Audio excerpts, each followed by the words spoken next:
Hey everybody, welcome back to the channel, guys. Yes, we're going to call this the week 1 update of having the Cobra back.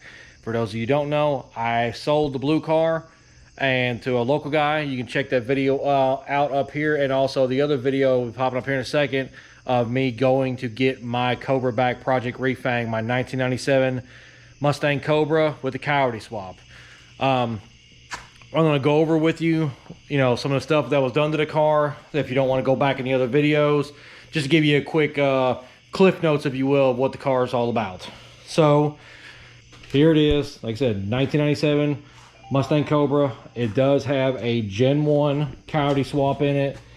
Truck motor, truck cams, boss intake, long tube headers, full 3-inch exhaust, boundary oil pump gears and crank sprocket. 3-row radiator, 100mm cold air kit, stock injectors on a 255 pump with, a baby deadhead fuel system. Very basic setup. We got 18x9, 18x10 Salines. I went through this car and completely rebuilt suspension, rebuilt calipers, brakes, hoses, the whole 9 yards. The front end is sitting on a UPR Chrome Molly K member. We do have Raceland Ultimo coilovers on the car at this time. They will be changed soon. I've realized from driving it the little I have, I want a little bit more supple ride, so we're going to see what we can switch out with. HO fiber trans, 3.5-inch Cobra R hood to clear that big boss intake. We got some headlights in it that are still in it from what I had before. Guys, I want your opinions put it in the comments. Should I put factory Cobra headlights to match these, or should I put the black housing turn signals to match these? Put your thing in the give me your opinions in the comments, guys. Also, the fog lights, as you can see right there, are some, I don't know if you can really see right there. Hang on, let me light it up for you right quick.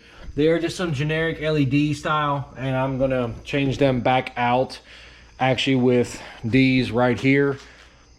I've actually found this measuring. I've got brackets coming next week that these are for an 06 and up F-150, the round style.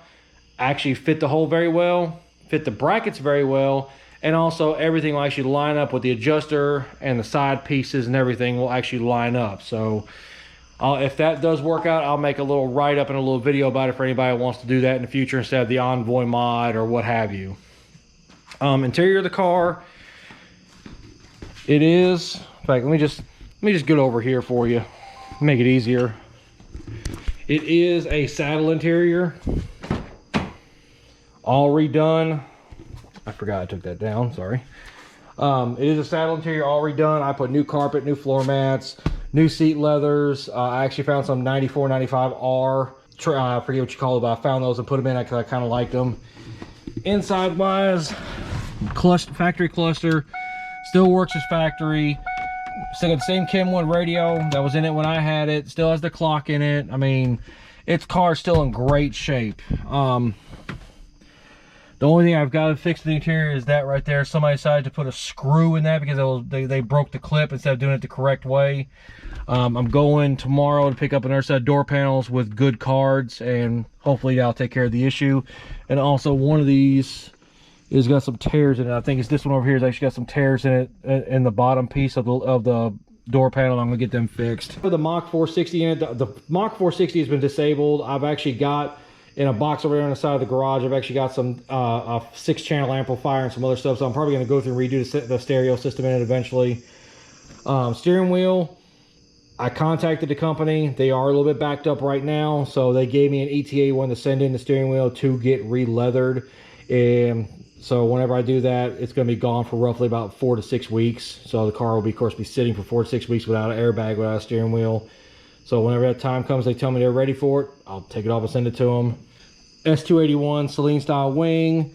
And one of the things I'm proud of, I do have a clean set of exports. I actually just did it today. I resanded and painted all the bezels with black and clear.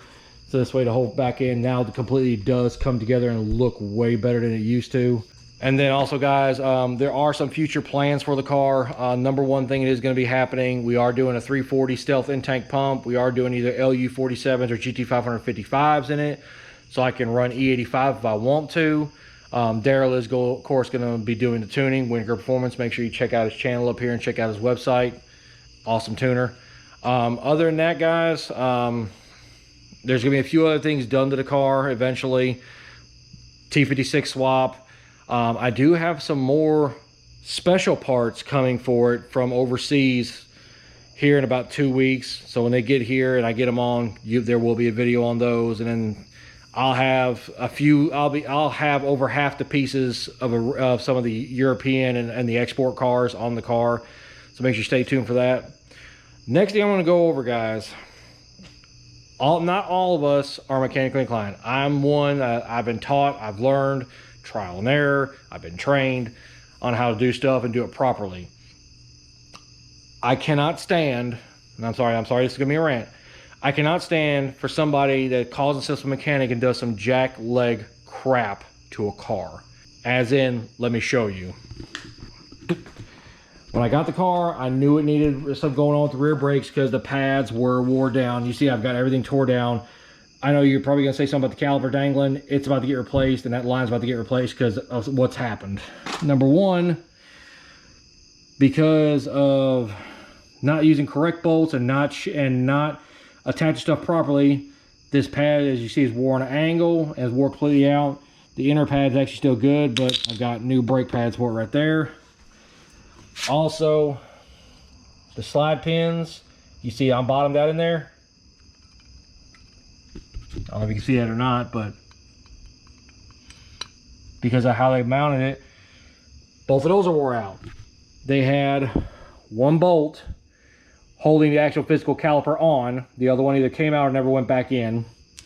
And then they had an incorrect bolt holding the caliper bracket to the actual rear end. The bolt is supposed to look like this, and they had this in the bottom and this in the top. Guys, come on now. We got to do better than this, guys. I mean, if I would have had this car for the longest time, wasn't mechanically inclined, and I took it to somebody for them to properly repair a vehicle, and this is what I found out when I looked into it, you already know, and I'm sure most of y'all would be highly pissed off. So I'm not calling out the shop that done the work, because it was some shop around Atlanta, Georgia. But if y'all watch this video, do better. That's all I can say. Do stuff right, do better. This could have been dangerous. That caliper could have came off, hit the wheel, locked the car up, spun the car out, and could have completely totaled out this car if I wouldn't have gone through, which, like I said, I already saw the brake pads were wore down, so I was going to replace them anyway. So I went in there and started tearing it down, and this is what I found. That is hazardous, dangerous, whatever you want to call it. So, okay, rant over. But anyway, guys, next week, hopefully I'll have the caliper and everything to repair this tomorrow. I'm going to get it painted, get it back on the road. We are registered, we are insured, we are taken care of as far as that goes. I got a new O2 sensor to put in because I found out one of the O2 sensors is actually dead. That's gonna be fixed. I got the clutch already adjusted out.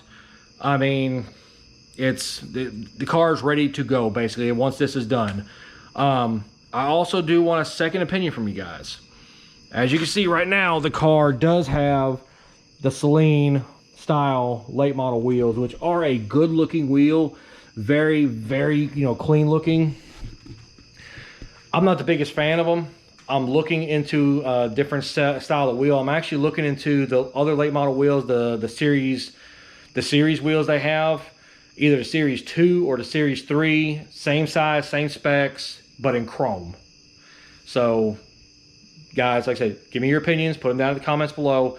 Would you do Series 2 or a Series 3 on this car? As like I said, as low as it is, and with the stance it has, what would you do if it was your car? Or what do you think I should do? But anyway, guys, that's going to be enough for me. I'm about to get off here. I'm about to go inside, cool off. I hope everybody had a great and safe, happy 4th of July. And guys, we'll catch you next week on the next one. Peace.